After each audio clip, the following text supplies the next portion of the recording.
Hello and welcome to a special presentation of In the Money Media on a weekend of special presentations given the quality of racing around the world. This one is brought to you by our friends at the JRA, and we have assembled an all-star team to talk to you about Japan Cup.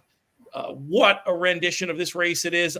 I'm Peter Thomas Fornatal here with you from my mom's house in Long Island. Still sort of recovering from celebrating the holiday and keeping the celebrations going with leftovers, NFL, and horse racing. That's basically been the plan. We got a great team to go over the big race with you, maybe share a few other thoughts as well. I'll introduce them as we go through questions, I think is how we're going to do it. And we'll start off with the man who's our most frequent guest on these JRA shows. He's coming to us from north of the border up in Canada. I'm guessing he didn't eat any turkey yesterday, but he does have sushi on his shirt. He's Klaus Ebner. Klaus, how excited are you by this clash of titans here in the Japan Cup?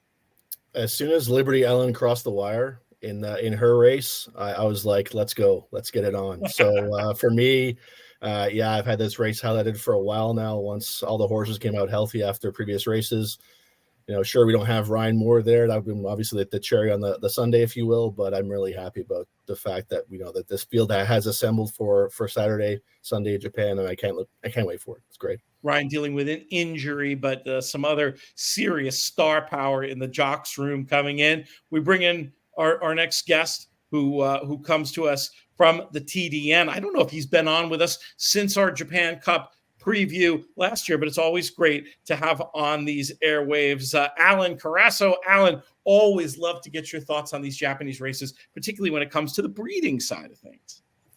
Well, yeah, thanks, Pete. It's I tweeted earlier today. It's going to be a spectacle. It's so infrequent and so rare that these giant, not just big names, but giant names come together on a stage as big as the Japan Cup. So I can hardly wait for the next 28 hours to go by.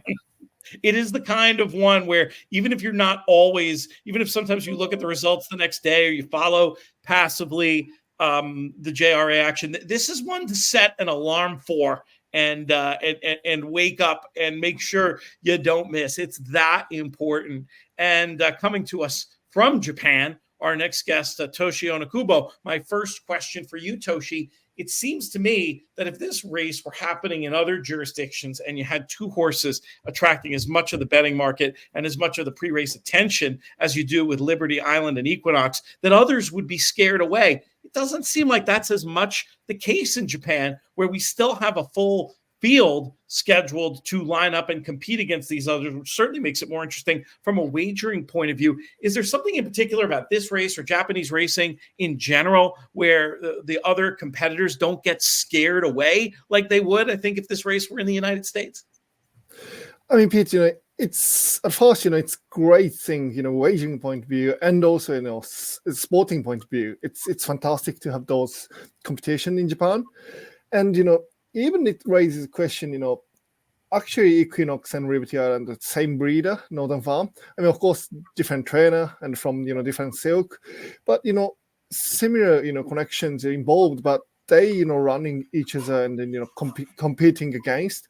It's amazing to see. The reason behind it, I would think, first thing, it's honor to have runner in the Japan Cup. And, in the great Japan Cup, for the owners and trainers, to be a part of the Japan Cup. I think that's one reason. And the other thing is, the owners and connection in Japan, not really, compared to Western countries, they're not really scared to get beaten, to be honest. Right. I think, that's, two things I would, think of. That's different things, but I think that's two major reasons, having those, greatest in the racing, quality and quantity. There's an honor to being part of a competition such as this, and it's not necessarily all about winning. There's a sporting aspect and the ability to compete on a stage like this with so much going on. I take your point tremendously. Also, very happy to have with us a woman who I nearly called this week, because we were doing our annual gift giving guide show, and I needed an expert to give some tips on horse racing video games. Ended up getting so busy that I didn't bother her for that, also knowing I needed to have her in the back pocket because we were going to bother her for this. But Alex Henry, welcome to the show. Curious to get your thoughts on this. And yeah, if you want to slip in any, if we've got some gamers out there looking to get involved in horse racing stuff, if you have any particular hits of the season, feel free to slip those in as well. Well, two things. Number one, of course, Winning Post 2023.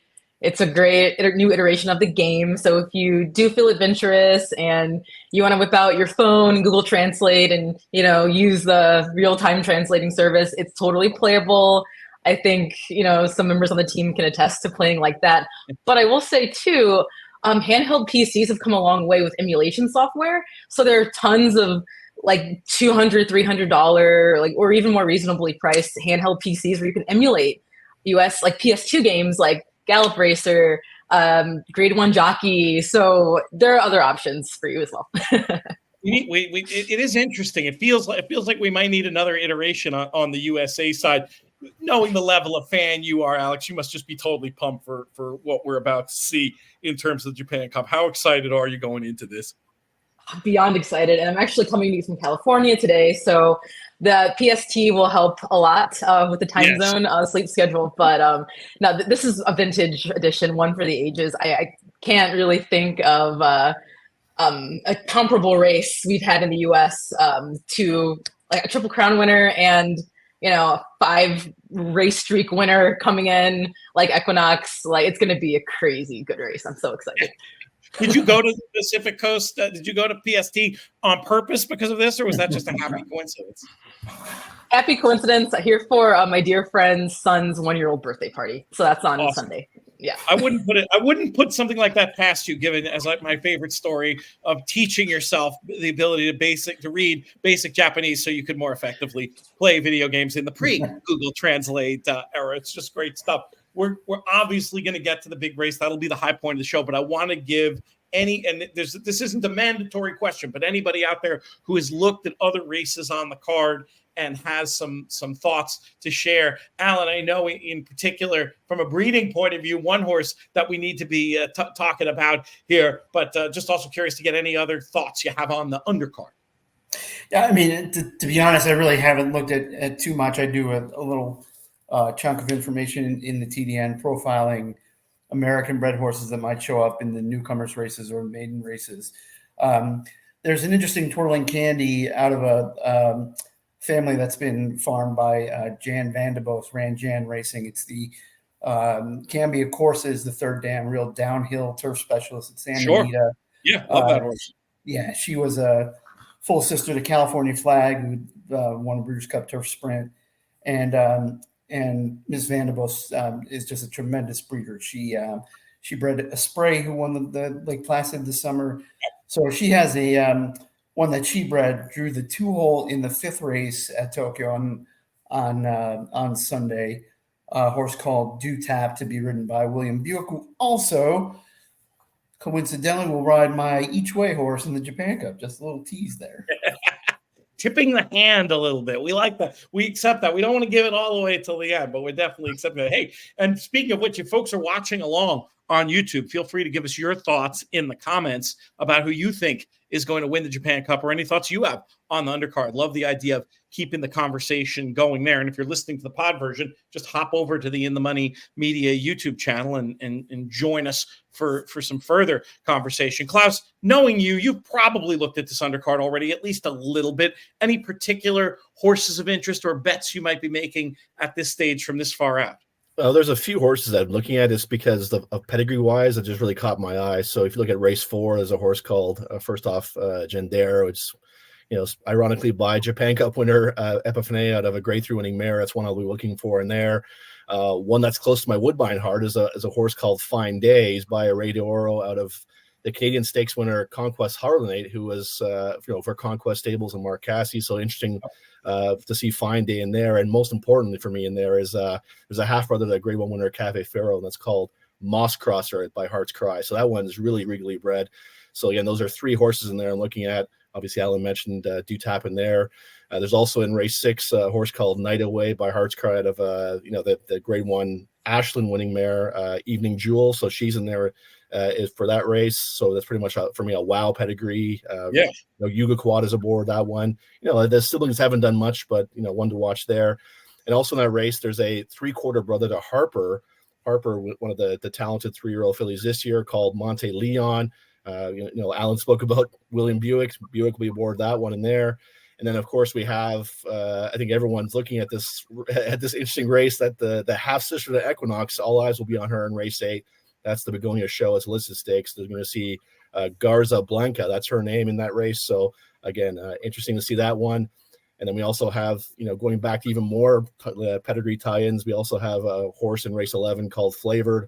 This is a 3-year-old colt by Maurice out of Rouge Buck, who was a multiple graded stakes winner, and Rouge Buck by Ginger Punch. So again, a lot of tie-ins to the U.S. there in terms of horses we know and love for some of us. So again, a very interesting undercard. I should point out that there will be full coverage of this card over at inthemoneypodcast.com, dropping middle of the day Saturday, as well as free PPs for people who want to sink their teeth into this form study themselves. But if not, you get picks from the team. That's all free. InTheMoneyPodcast.com, the place to go and check that out. And we'll all try to support that on social media as well. Alex, in terms of the undercard, is there a particular runner you're interested in seeing, if not wagering on? Yeah, that half to Equinox, Garza Blanca, I'm very interested in betting her.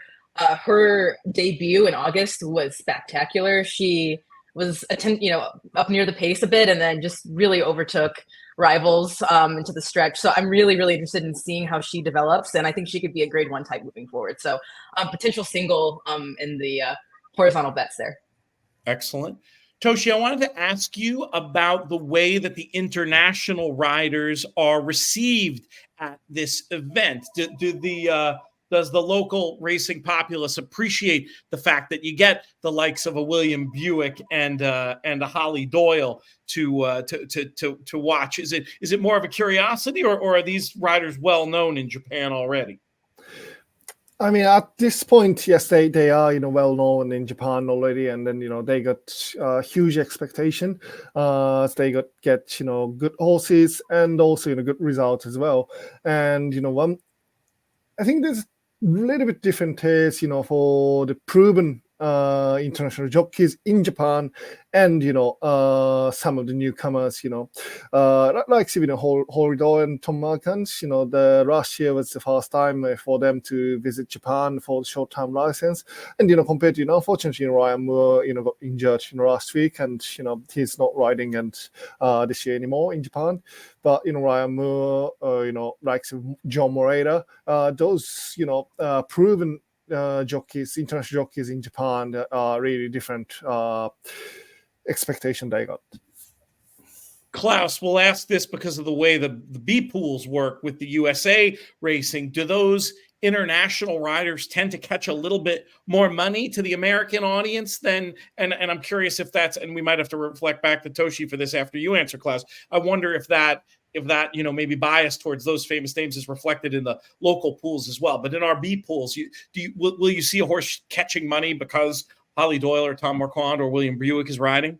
Yeah, I saw it a lot last week before he got injured, but we've had a few instances in our B pools where Ryan Moore was on I think it was like a 7-1 shot, 8-1 shot, and actually got hammered down to 5-2 at times. So yes, Pete, you're right. For our punters or players in North America, those are all jocks. They know the world-class riders as well. So they certainly will take a lot more money than, I'm not saying that they should, but it's just, again, you're going to get probably lesser value on the horses that are ridden by international riders, and actually sometimes better value on the horses that are being ridden by Japanese jocks. Interesting thing for U.S. punters to pay attention to. Toshi, do you see that phenomenon at all there, or is the jockey just one factor of many? And will you see a Ryan Moore horse take the kind of money you expect a Ilan Ortiz horse to take in the USA, or does it not really work that way in such a vibrant racing culture where there's so many local stars as well?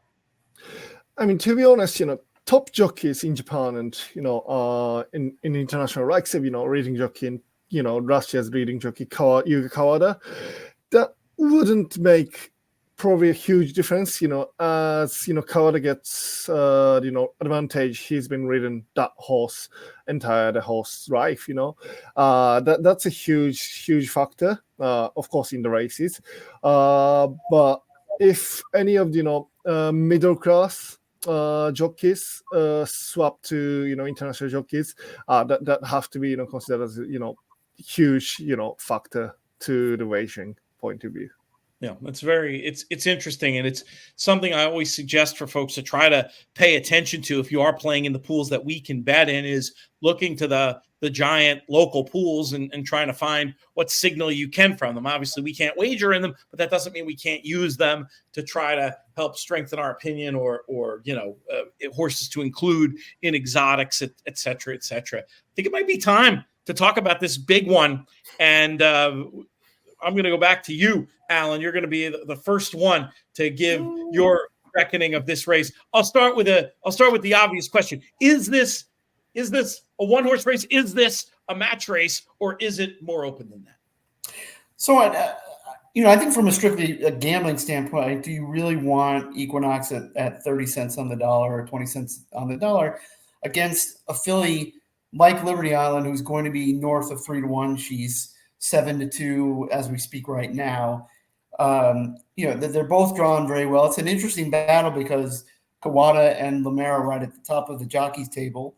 So you've got that little element as well. I mean, from a gambling standpoint, 7-2 on a filly like Liberty Island, who's done nothing wrong, who seems to relish if she can come from anywhere, and when she can win a race like she did in the Oka show, which was impossible. She couldn't win at the 400. And then, she blew them away in the Oaks, and really blew them away in the Shuka show as well. And kind of got interesting late. The margin of victory was relatively small, but I mean, the race was well in safe keeping by that point. So she's also critically receiving 4 kilos from Equinox. So she's got a age allowance and the sex allowance. So she's in receipt of 9 pounds, and that is probably not insignificant. So to answer your question, I don't think it's a one-horse race. I don't necessarily think it's a match race either. Well, I'll get back to you for something at a bigger price. We'll do another round of questions where I ask you all to look in that direction. But Toshi, I'll bring it back to you. I mean, Equinox has developed this reputation as the fastest horse in the world, and with good reason. I mean, if Equinox shows up with his A game, is everybody else running for second, or do you agree with Alan that there might be a more intelligent way to approach this, at least from a wagering standpoint? I mean, that's a difficult question, but quite a few horses for running for second for sure. But even second is hard to get when a couple of horses trying to win, against Equinox. And as Klaus mentioned, in Liberty Island, she gets 4 kilo allowance for, being, 3 years old filly. Yeah, I think massive. And her price at the moment in Japan is, close to, 3-1, 4-1. Yeah, I think the price, you probably need to go for her, compared to odds-on favorite Equinox. And that also, as well as, there's, Liberty Island, as well as, I think, Dordeus, the only horse, ever beat Equinox in this field. And, title holder is very good horse, but, he's been a little bit, outformed. But last time out, he ran okay, but got beaten by Roshan Park, another rising star. Yeah, it's a difficult question, but yeah, for sure, Liberty Island got, drawn well and 4 kilo advantage. I think that's pretty significant factor against the titan of the Japanese racing, arguably the world. That's 2 votes, really, I think, for Liberty Island, reading the comments of our first 2. Alex, is that the way you see it as well? Do you think Liberty Island might be the horse you're supposed to bet in here? She might be the horse I'm supposed to bet, but I will add another plug too. So after translating a couple of the news outlets, trainer and jockey comments, the consensus seems to be she won the Triple Crown easily. So I feel like the connections probably agree that we haven't seen the bottom of this filly. Right now, her speed figures are sitting about 8. Her via humanity.com are sitting about 8 points lower than Equinox's. But again, we probably haven't seen the bottom of her. So I can expect that to reasonably progress and jump as she has matured quite a bit. Also want to plug for Liberty Island. She gained quite a bit of muscle weight. I think she was, about 10 kilos heavier in the Shuka show in the fall. So she, reasonably has matured. We can infer that. And I'm scared. I have Equinox as my background. I have my plushie and my backpack. I've trucked to the airport all day, but I'm a little nervous. It might let go out. I know. It's interesting. You can make a heart case for both. You can make a head case for both. It's that kind of a race. But Klaus, in terms of, as we look at these odds 1-5 versus 3-1 or 7-2, can we make it a chorus for Liberty Island to pull the upset, or are you an Equinox loyalist at this point? When it comes to gambling, I'm never a loyalist, really, Pete. So it's all about money for me. So that's in this case here. Yeah, I think I'm in the same boat that I think I've always been on the Liberty Island boat, just because I know what she has shown to me, and I've hardly ever seen an Oaks winner win by 6 lengths in terms of a dominating performance, just destroying a field of other fillies. And the big thing I can say about Liberty Island too is the fact that she has a lot of form references that you can kind of look at and say, okay, so she beat some other fillies earlier on in the year, such as Mass Diva, who beat Breda Weg. Then Breda Weg came back and won the QE2 2 weeks ago. So it's like, she's beating horses that went on to beat other older horses, and she beat those horses easily. So, in my opinion, the toughest challenge that Liberty Island will have outside of Equinox is really just the rail, right? As long as Yuga Kawada works out a trip, and I think she's good enough, right? So, for me, it's all about Liberty Island. I think in terms of wagering, I'll key a lot of wagers off of her. Sure, I know, obviously, Equinox is the one to beat, but for me, it's all about Liberty Island and Doduce as the two that I'm really focusing on for the most part on the weekend. Let's talk about the pace scenario of this race and who that might favor. Klaus, it sounds like this is something you've thought about in designing the race in your head a little bit. So we'll keep it with you for a thought on that, and then we'll see if we get any dissent from the crew. How do you think this race is going to be run? Who will it be run to suit? So I think there's one horse that we all know is going to go to the front, and that's Pantalasa. So it's funny because Yohagi, the trainer, said, at the end of the day, his choices were the Champions Cup over, mile and eighth on dirt, or the Japan Cup, and he decided to ship here, which I just found very odd. He's gone over a mile and a quarter, 2,000 meters numerous times in his career, and he's failed every time he's done so. He ran the Arima Keenan on the front end, and so in my opinion, I think he'll be on the front end. He won't last very long. He'll probably last until just past the quarter pole. People may say, well, he's a quality horse. I'm not disagreeing with you. He's a quality horse. He is, winner of Saudi Cup, Dubai Turf, multiple big races in his career. But I've never seen him as a mile and a half horse. For me, he's more than a mile and eighth, mile and a quarter at very most. But again, he will be out there. He'll be sent forward. He always is sent forward and tries to take this field as long as they can. The one, if anything, I'd be more worried about, and Toshi mentioned him earlier, is that's title holder. So, he'll probably just say, okay, fine, Pantalasa, so you go on now, you do your thing.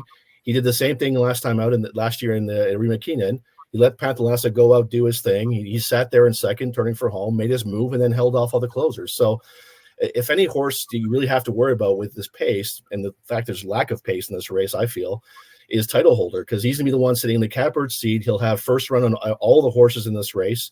And, he's a tough horse. He's a tough horse to get by.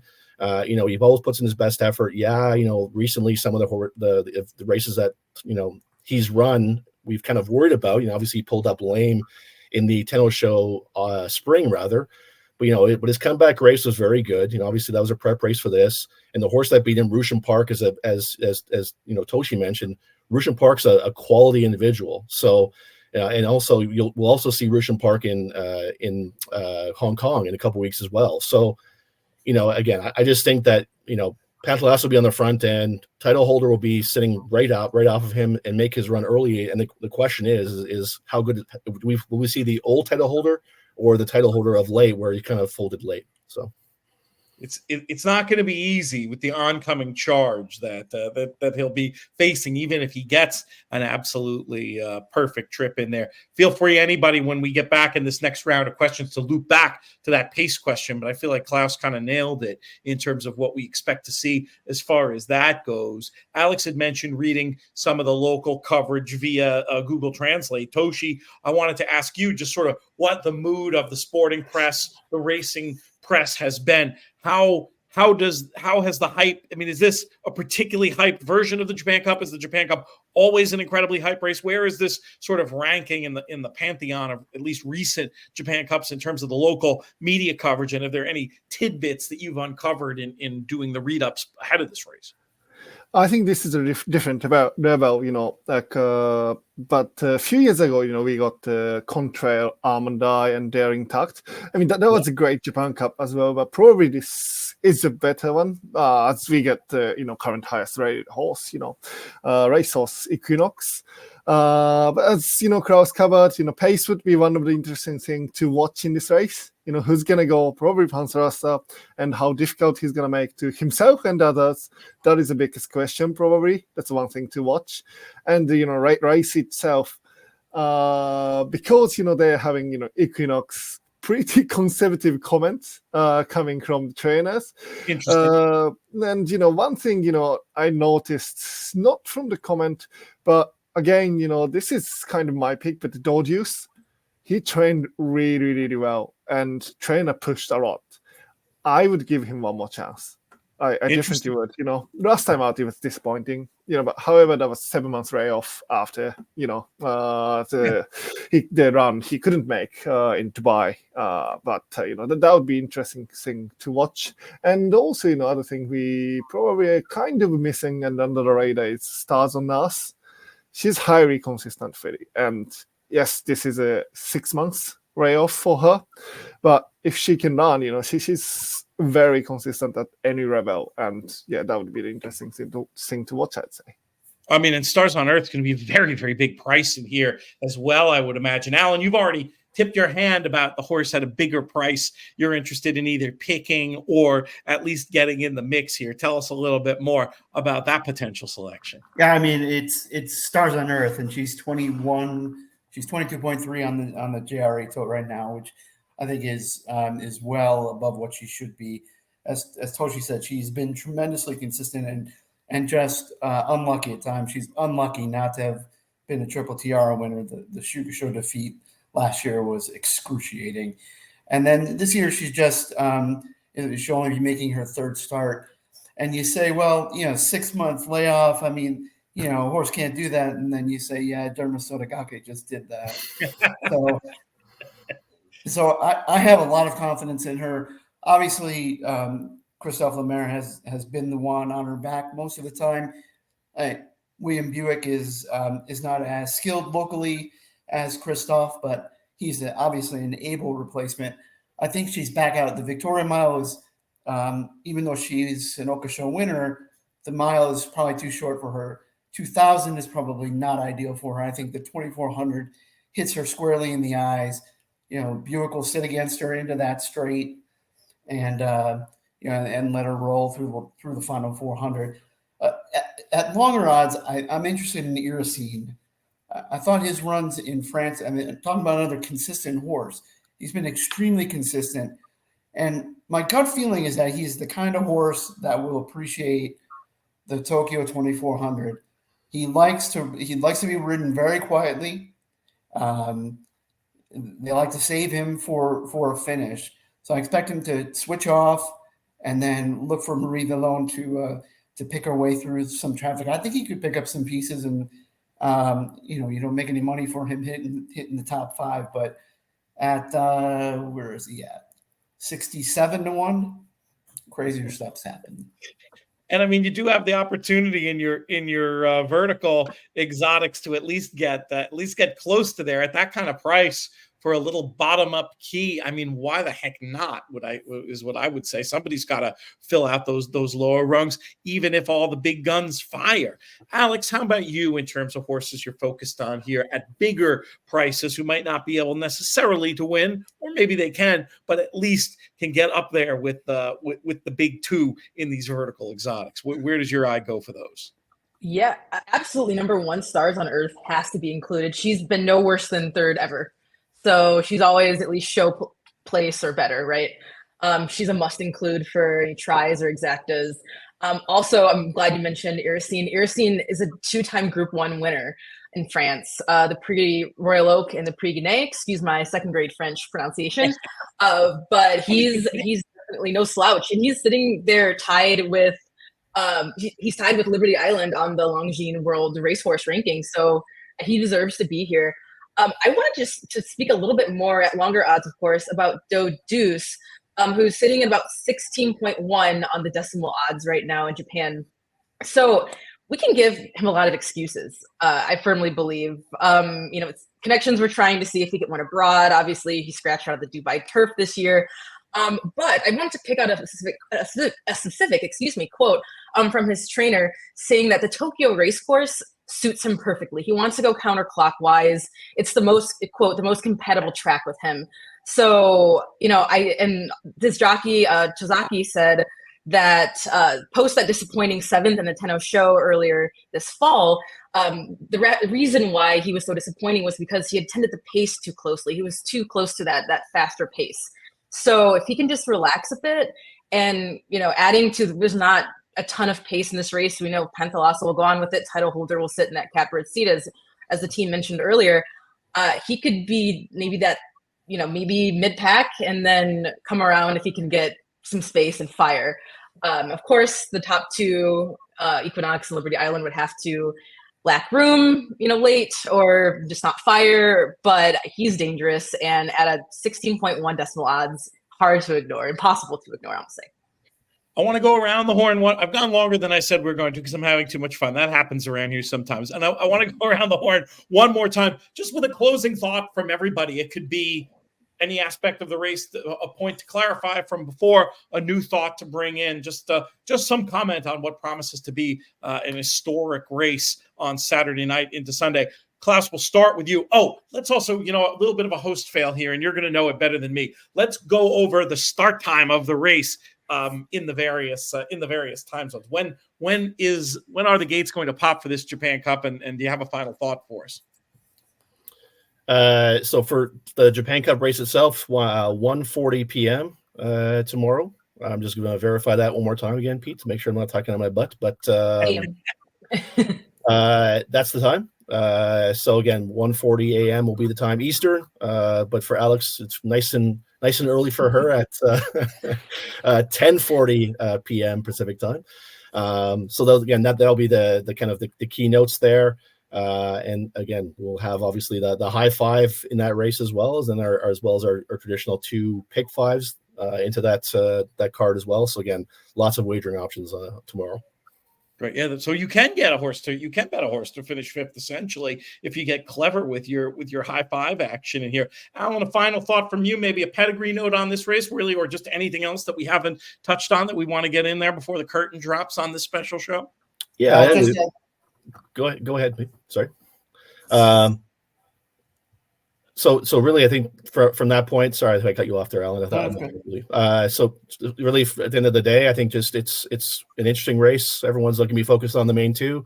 I think we all kind of mentioned some in there. I think we also didn't mention, which is funny, the defending champion, Bella Azul, who's also in there. So he won the race last year. He loves Tokyo. So if you're looking for a horse, at least on the back end of exotics, that could be one. He hasn't shown much this year, but again, he may be one in here with, a late kick, loves Tokyo. And hey, you know what? You're going to get worst horses that are going to be probably, 40, 50 to 1 in races based on his previous form from this year. And as everyone mentioned, again, we're looking at those top 2, but there are certainly horses in here that have shown quality throughout their career, like Title Holder, like Dodeuce. And a horse in here that I'm just looking at a long shot, Pete, one that kind of I think that can be very, very sneaky. And I'm not saying this horse can win it all, But a horse I think that can, be forwardly placed, and if forwardly placed, has a bit of a shot to land in the back end of exotics, and that's Shonen Bashito. So if this horse is ridden aggressively, and I hope Mirko de Miro rides this horse aggressively and puts him into the race early, I think he could hold on for a long while. Again, just because of the fact there's not a lot of pacing here. So I do think that's one to look at, developing 3-year-old, and we'll see what happens. But yeah, again, for me, it's all about Liberty Allen and Deuce, and we'll sprinkle a little bit of those other horses in there. Love it. It speaks to the quality of this race that we could do 34 minutes on a podcast without mentioning the previous year's winner. So I'm glad we at least gave a call to Vela Azul at this spot. Alan, how about a closing thought from you? Yeah, I mean, I actually, that was going to be exactly my point. I mean, how good is this race? A horse like Vela Azul, even minus Ryan Moore, but plus Holly Doyle, is 82-1 at this stage. You have a horse like Dana Beluga, who was second in the Dubai Turf. He's 27-1 at this stage. You have a horse that has proven himself on the foreign stage like Deep Bond. He's 55-1. Klaus, your man here, Shonan Bashito. Have you had a look? 344.3 right now. Have a little flyer. So this is a great race. Like, if you're gonna wake up for one race a year to watch from overseas, it's this year's Japan Cup. So everybody enjoy. Terrific stuff. Toshi, how about you? A final thought before we get out of here.